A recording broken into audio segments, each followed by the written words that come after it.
Hey, Albuquerque Center for Spiritual Living friends and loved ones. It's been a long time since I've seen you, but I'm happy to be here, and I'm glad to know Reverend Imani Malika. She is my sister friend, and there are so many of you great folks that are part of this amazing church community. So the last time that I spoke here, it was for a Martin Luther King Jr. holiday celebration, and we were talking about how we go about developing a beloved community, what we needed to do to achieve beloved community. So we fast forward a couple of years later, here I am again, and we're still talking about the same thing. I have got to be honest and let you know that I am tired. I am so tired of talking about the same things, having the same conversations over and over and over again, that I would like to begin my talk today by asking you to be in agreement with me that we're just going to get to the doing part of our existence. I just saw a meme on Facebook that went something like, we could either say one day or day one. So here we go. I'm asking you to agree with me that this is day one.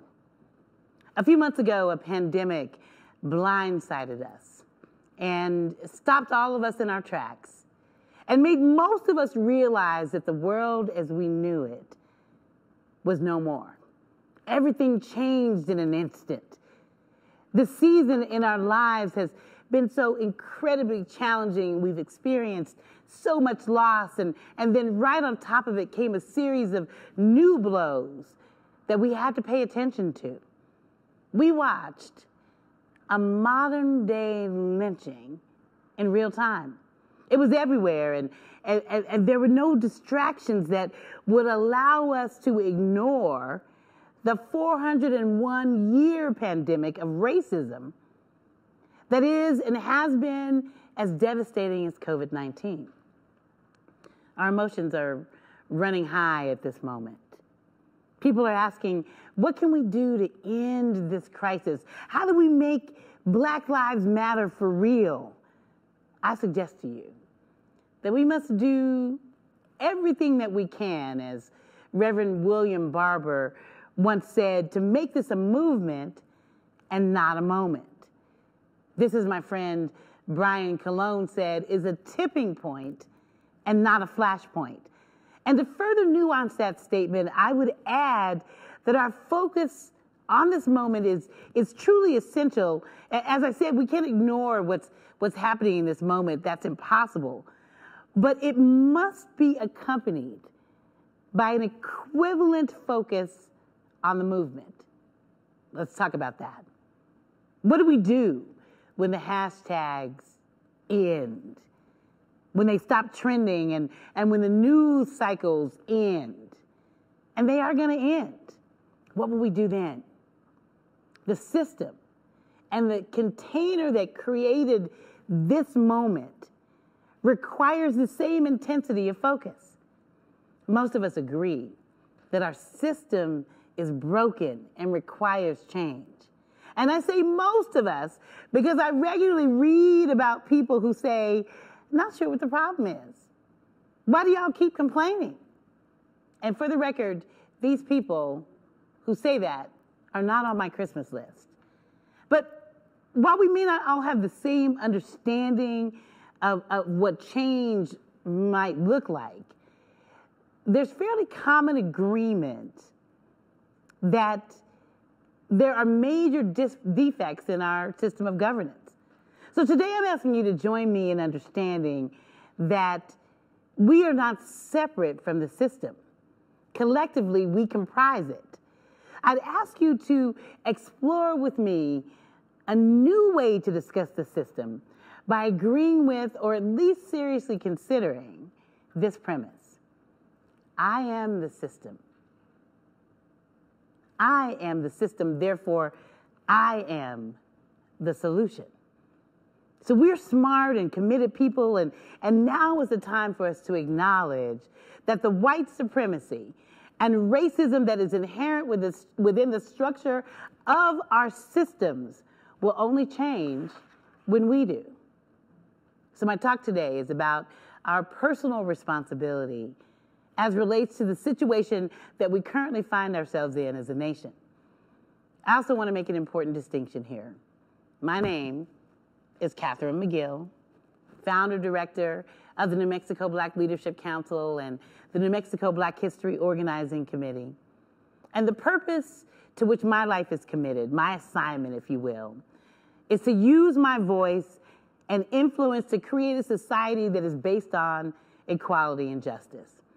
I am a proud Black woman, very, very excited about my heritage and my ancestry, but I want you to know that I do not speak for every Black person.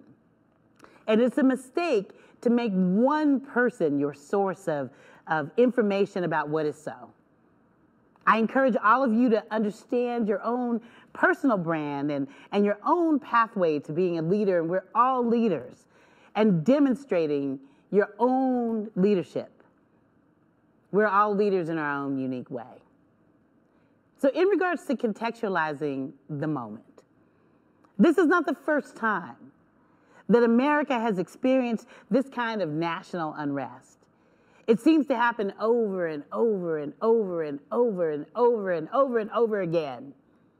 On June 11, 1963, America's 35th president, John F. Kennedy, went on national television hours after Governor George Wallace tried to prevent two qualified African-American students from entering the University of Alabama. Kennedy had not previously been willing to use his office to mandate civil rights until he was forced to do so by protests and demands that he look at what was happening in this nation as a moral imperative to act. Until he relented and understood that if America was indeed the land of the free and indeed the home of the brave, that it had to be true for everyone, not just for some. He went on national television that night and he said, "Good evening, my fellow citizens. This afternoon, following a series of threats and defiant statements, the presence of Alabama National Guardsmen was required on the University of Alabama campus to carry out the final and unequivocal order of the United States District Court of the Northern District of Alabama. That order called for the admission of two clearly qualified young Alabama residents who happened to have been born Negro." He went on to urge Americans to look within and to reflect individually about where we wanted to stand when he said, "This nation was founded on the principle that all men are created equal, and that the rights of every man are diminished when the rights of one man are threatened. We are confronted primarily with a moral issue. It is as old as the scriptures and is as clear as the American Constitution. The heart of the question is whether all Americans are to be afforded equal rights and equal opportunities.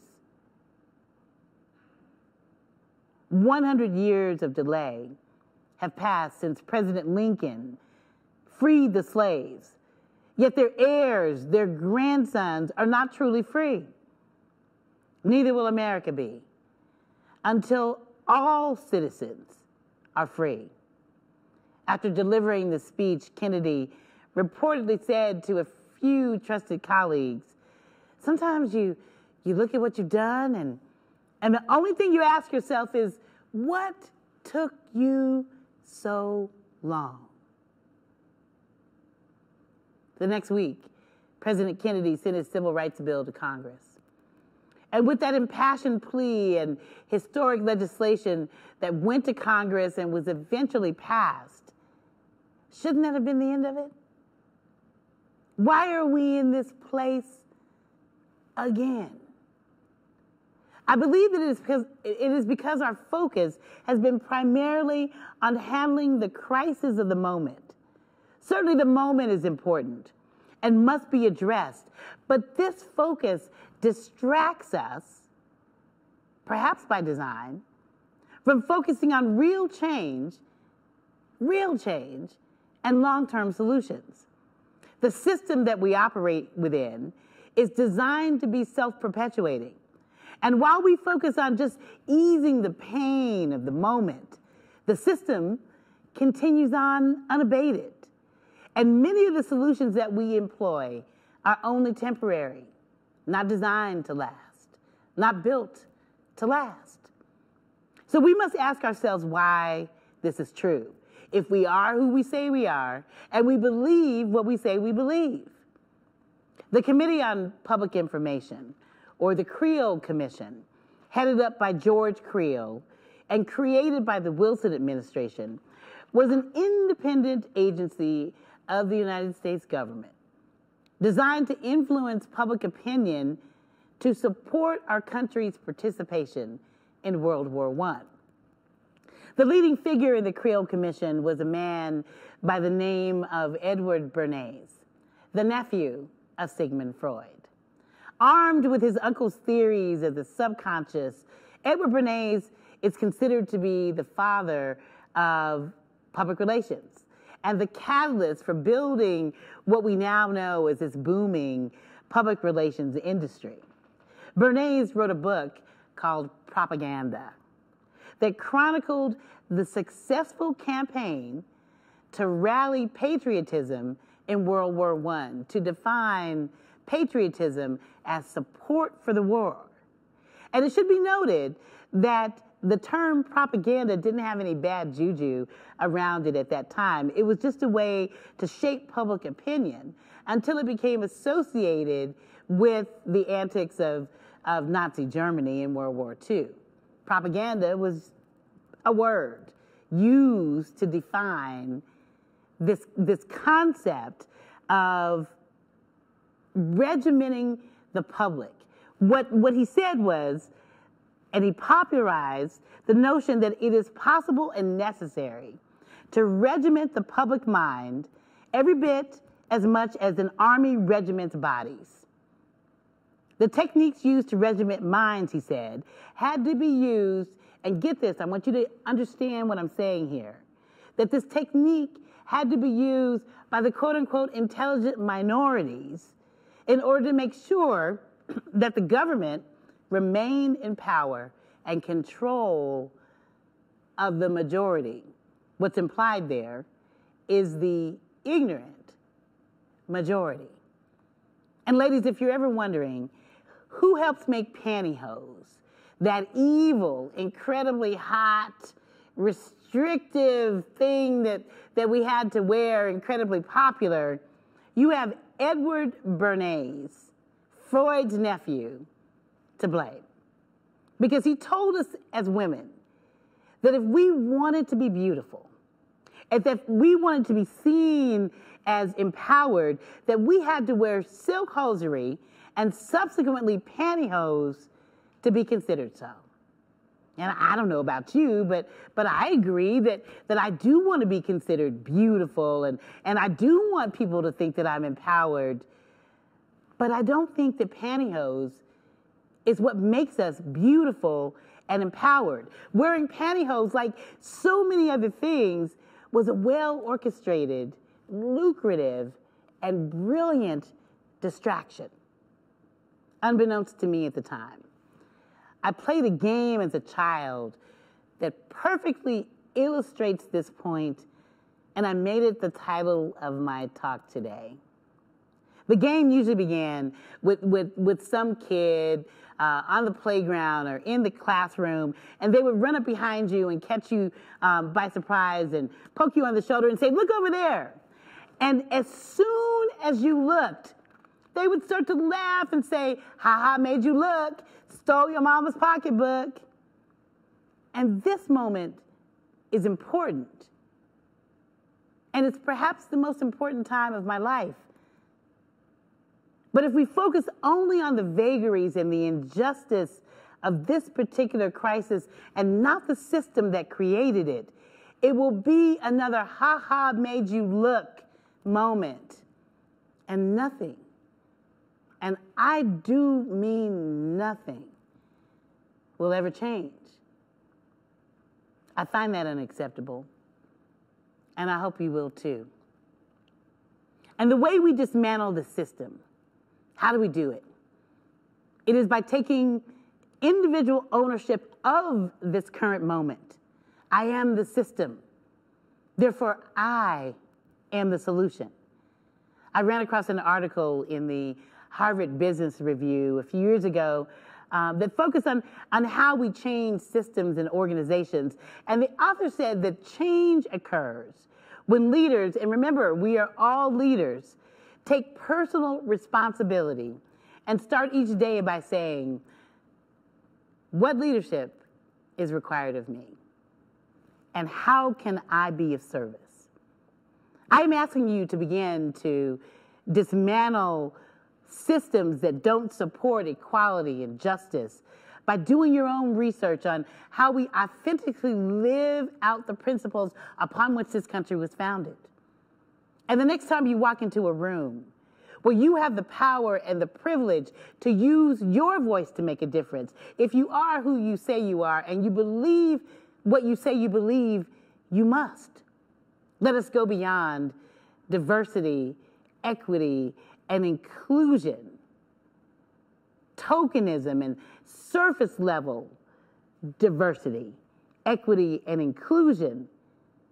Go beyond that to humanism so that my interests are represented whether I am in the room or not.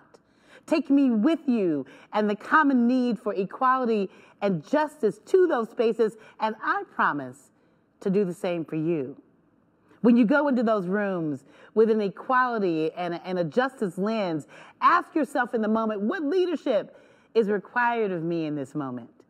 And how can I be of service in support of our common mission? And as Maya Angelou reminded us, it will take courage. She said, I am convinced that courage is the most important of all the virtues. Because without courage, you cannot practice any other virtue consistently. Oh, you can be kind for a while. You can be generous for a while. You can be just for a while or merciful for a while, even loving for a while. You'll be in the moment for a while. But it is only with courage that you can be persistently and insistently kind and generous and fair. It will take courage to change this system and make a commitment to shared power, not just that intelligent minority, regimenting the ignorant majority, but shared power. And I know we can do it. This is an anthem I wrote recently that I hope will define our efforts. Wake up. Stand up, speak out, break through, rise up, step back, step up, undo, start fresh, do right, listen, learn more. This is all we're asking for. This is a movement, not a moment. And in the spirit of my ancestors, without whom I would have no voice, I implore all of us to work together to make it so. Don't get distracted with the games we played as children. When presented with another, ha made you look moment, call it like it is, and let folks know that this is a movement and not a moment. I'm not falling for it this time. No more conversations about justice in the future. One day, this is day one.